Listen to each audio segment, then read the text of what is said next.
Open your favorite app right now and scroll for a moment. The comments, the posts, the endless stream of faces and opinions. It all feels crowded, alive, deeply human. But what if a large share of it was never written by a person at all? What if much of the internet you visit every day is machines talking to machines, with you as the only real human in the room? This is the strange idea at the heart of something called the dead internet theory. It sounds like science fiction, and in its wildest form, it probably is. But beneath the exaggeration sits a real and growing truth that serious researchers now openly discuss. The web is filling up with automated accounts and machine-made content at a pace almost no one fully understands. In this video, we will separate the myth from the measurable facts. We will look at what is genuinely happening, what the data actually shows, and what it means for you. By the end, you will look at your feed with very different eyes. Consider this a practical guide, not a doom prophecy. The goal is not to make you distrust everything you see, but to help you see clearly, and to hold on to the real human voices that are still very much worth finding. Let us be precise, because the dead internet theory comes in a few different strengths. In its most extreme version, the claim is dramatic. It says that most of the internet is already fake, that real human activity online mostly ended years ago, and that what remains is largely bots and automatically generated content, quietly coordinated to keep us scrolling. That strong version is almost certainly false. Real people are obviously still online in enormous numbers, posting, arguing, sharing their genuine lives. The internet is very much alive with human beings, and any honest look proves it. But there is a softer version of the idea, and this one deserves real attention. It simply observes that an ever-growing portion of online content and activity is no longer human. Automated accounts, mass-produced articles, and machine-written comments now make up a meaningful and rising share of everything we see. You do not need a grand conspiracy to find this troubling. You only need to look at the numbers. And this is the crucial distinction to keep in mind throughout this video. We are not chasing a wild conspiracy. We are following a measurable trend, backed by real data that quietly reshapes the internet a little more with every passing year. The dead internet theory did not begin in a research lab. It started in online forums several years ago, born from a nagging feeling that many people were quietly having. The web just did not feel the way it used to. It felt more repetitive, more artificial, somehow emptier, even as the numbers said more people than ever were online. At first, the idea was mostly dismissed as an internet legend, an interesting story with a paranoid edge. And in its original dramatic form, that dismissal was fair. There was no proof that some grand hidden hand had replaced the human internet with an army of bots. But something interesting happened. As the years passed, the underlying observations started to age remarkably well. The tools to generate convincing fake text, images, and accounts became cheap and widely available.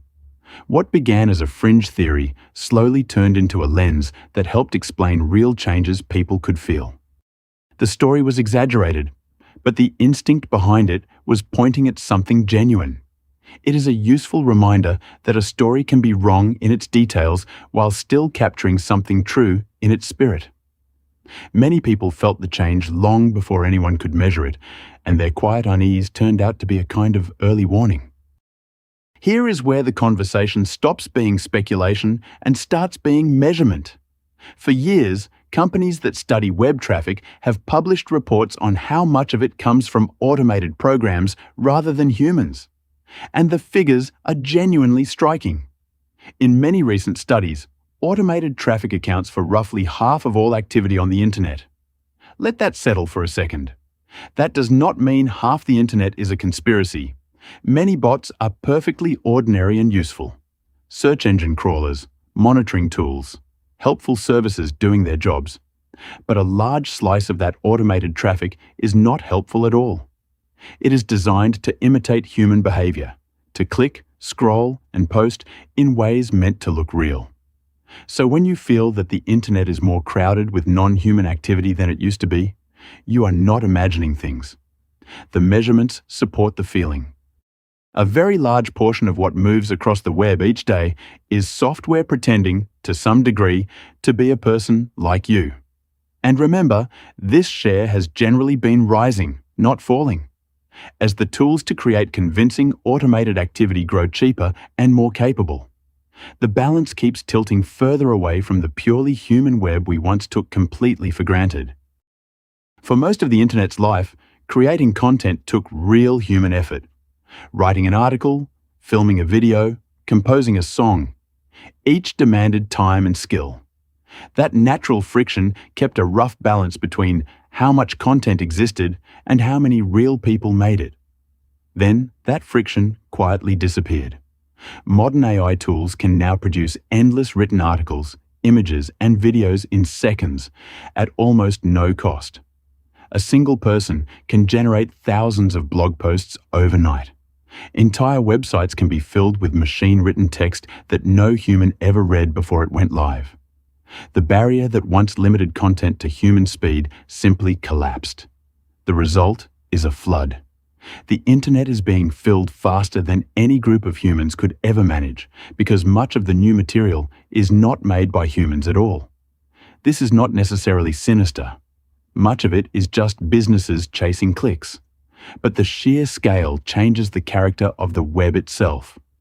For the first time, machine-made content can plausibly outnumber the humankind, and that line keeps moving in one direction. None of this happened through some dramatic single event. It happened gradually, quietly, as the cost of creating content fell toward almost nothing. And once that floor was reached, the flood became not just possible, but nearly inevitable. To understand why so much of this happens, follow the incentives.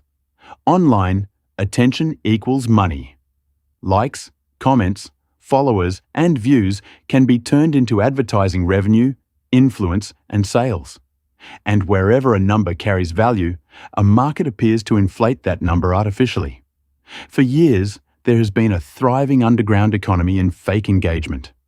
Automated accounts that leave generic comments. Services that sell thousands of followers overnight. Networks of profiles built purely to make something look more popular than it truly is. None of this is new, but AI has poured fuel on the fire, making fake accounts cheaper to run and far harder to detect. The effect on you is subtle, but real. When you judge a post by how many likes it has, or trust an idea because it seems widely shared, you may be reacting to numbers that were manufactured. The social proof we instinctively rely on, the sense that if many people approve, it must have value, can now be faked at industrial scale. That quietly distorts what we see, believe, and buy. The lesson here is simple but important. A big number is not the same as genuine popularity, and a wall of praise is not the same as real value. Once you understand this, you begin to weigh online approval far more carefully than you used to. Somewhere between honest websites and outright fakery sits a vast grey zone known as content farms. These are operations, sometimes just one person with the right tools, that mass-produce online material for one purpose only: to capture search traffic and earn advertising money from it. In the past, content farms hired armies of low-paid writers to churn out shallow articles. Today, they barely need writers at all. AI can generate thousands of pages on any topic, stuffed with the right keywords, tuned to rank well and attract clicks. The quality is often poor, the information sometimes wrong, but that is not the point. The point is volume and visibility. This is a big part of why searching for a simple answer online can feel so frustrating now. You wade through pages of thin, repetitive, machine-made articles that all say roughly the same hollow thing, none of them written by someone who truly knows the subject. The genuinely useful human writing is still out there, but it is increasingly buried under a rising tide of automated filler built purely to be found. The frustrating part is that the genuinely helpful writing still exists. It is simply harder to reach, hidden beneath layers of automated filler competing for the same attention. Learning to dig past that surface layer is becoming an everyday skill for anyone who searches online. Search engines were the great organizers of the human internet. For decades, they helped us find the best of what real people had written and made. But their central assumption is now under strain. They were built for a world where creating content was hard, and therefore, most content carried at least some human intent. In a world where machines can generate limitless pages designed specifically to rank well, that assumption breaks. Search engines find themselves in an endless contest against automated content built to game their systems. Sometimes the machine-made filler wins, pushing the honest human work further down where fewer people ever see it. You feel the results of this every day, even if you never name it. The sense that search is not quite as helpful as it used to be. The extra clicks needed to reach a real answer.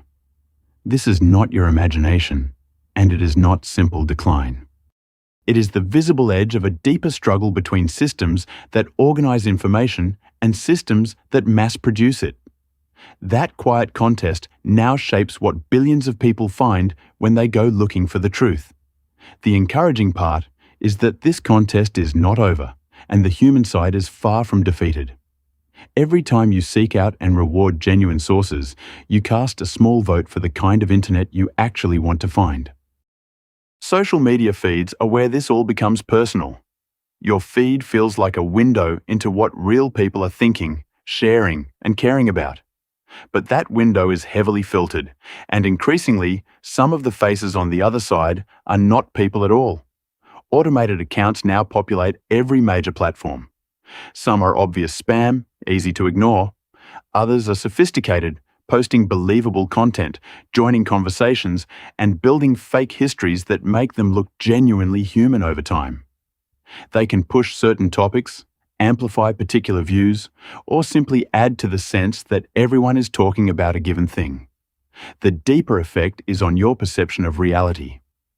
We naturally assume that what trends is what people truly care about, that a loud online argument reflects a real divide among real humans. But when a meaningful slice of that noise is automated, our sense of public opinion becomes distorted. You may walk away believing the world thinks something, when in truth you are partly watching machines perform a conversation that no group of real people ever actually had. This is perhaps the most important thing to internalize. What feels like the mood of the crowd may be partly manufactured. Keeping that possibility in mind, gently and without paranoia, is one of the healthiest habits you can bring to any feed. It is tempting to imagine a single villain behind the fake internet, but the truth is more ordinary and in some ways more unsettling. There is no one mastermind. Instead, there are countless separate players, each with their own reason to fill the web with automated activity, and together they produce the effect. Advertisers and website owners benefit from traffic and clicks, even when some of that traffic is not truly human. Sellers of influence profit from manufacturing fake popularity. Some groups use automated accounts to push agendas or shape opinion, and the platforms themselves can quietly benefit from big engagement numbers, even when a portion of that engagement is not real people at all. This is why the problem is so hard to solve. It is not one conspiracy that could be exposed and shut down. It is a tangle of overlapping incentives, all gently pushing in the same direction, toward more automation, more artificial activity, more machine-made content. Understanding this helps you see the fake internet clearly. It is not a plot. It is the predictable result of many hands chasing the same rewards. Understanding this changes how we respond. You cannot defeat a diffuse tide by unmasking one villain. But you can make better individual choices, and enough people making better choices is exactly the kind of pressure that slowly shifts those incentives back toward the human. If the internet is increasingly artificial, the practical question becomes, how do you tell what is real? The good news is that a trained eye can catch a great deal, and the skill is easier to build than you might think. It starts with a simple habit of gentle suspicion toward anything that feels a little too smooth or too generic. Machine-written text often has a telltale flavor. It is fluent but oddly empty, saying many words while committing to little. It rarely includes the small, specific, imperfect details that come from real lived experience. Fake accounts often show other clues: thin histories, generic photos, bursts of activity, comments that vaguely fit almost any post. None of these signs is proof on its own. But together, they build a kind of instinct. The most powerful defense is simply to slow down and ask a quiet question before you trust or share. Does this feel like it came from a real person with real experience, or from a system generating plausible words? That single pause, practiced often, will protect you more than any tool or filter ever could. Over time, this gentle skepticism becomes second nature. You will not need to analyze every post consciously. Your mind will simply develop a quiet radar for what feels genuine and what feels manufactured, and that instinct is worth more than any single detection tool. Step back from the bots and the content farms, and you find the deeper stake in all of this. It is not really about technology, it is about trust. The entire value of the internet rested on a simple assumption: that when you read a review, a comment, or an article, a real person was on the other end, sharing something genuine. As that assumption weakens, something precious erodes. If you can no longer tell whether a glowing review was written by a customer or a machine, the review becomes worthless. If a heated debate might be partly automated, why engage at all? When enough of what we see could be fake, we start to trust none of it, and a web where nothing can be trusted loses much of its purpose. This is the quiet danger worth taking seriously. Not that machines will literally replace every human online, but that the flood of fakery will poison our ability to believe anything we find. Trust is the invisible foundation the whole internet is built upon, and it is exactly what the fake internet slowly wears away. This is why protecting authenticity matters so much more than it might first appear. It is not about nostalgia for an older web. It is about preserving the basic ability to believe what we read, which is the very thing that makes the internet useful at all. The picture is serious, but it is not hopeless, and it would be dishonest to pretend nothing is being done. Across the internet, a real response is taking shape, even if it rarely makes headlines.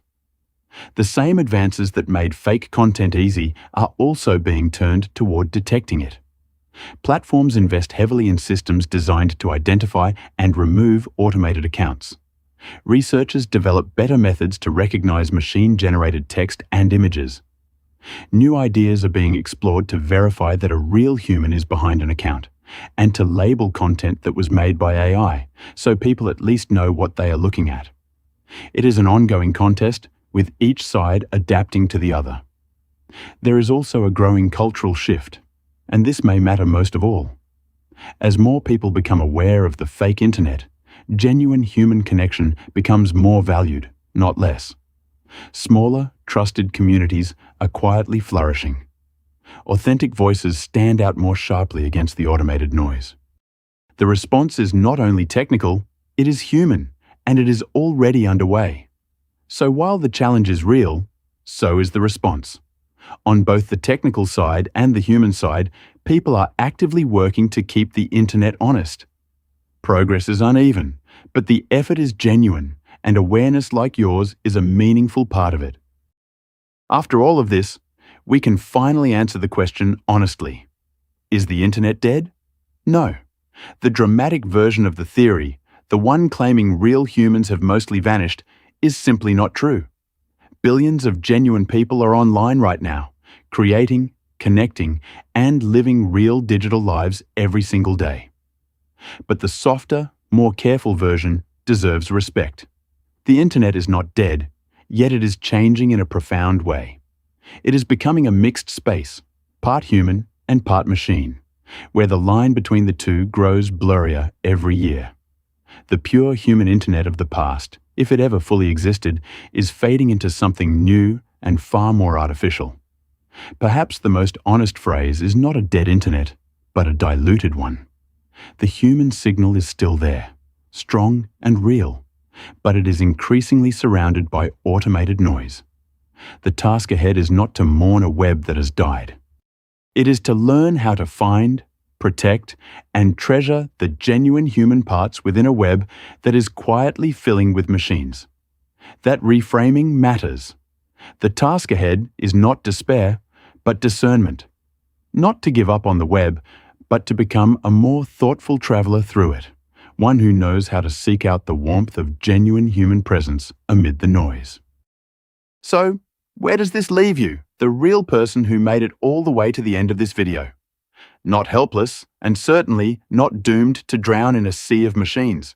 In fact, simply understanding what is happening already places you far ahead of most people who scroll on, completely unaware. You now know to question the numbers, to sense the flavor of machine-made content, and to value genuine human voices when you find them. You can choose to support real creators, join authentic communities, and think twice before trusting engagement that may have been manufactured. Every one of these small choices pushes gently back against the tide. The fake internet grew because it was easy and profitable, not because anyone truly wanted it. And a human internet can be protected the same way it was built, by real people choosing to show up, create honestly, and connect with intention. The web is not dead. It is at a crossroads. And the people who understand that, people like you, are exactly the ones who will decide which way it goes. So take what you have learned here and carry it with you. Support the creators who feel real. Question the numbers that seem too perfect. And keep showing up as your genuine self. That is how a human internet survives, one authentic choice at a time.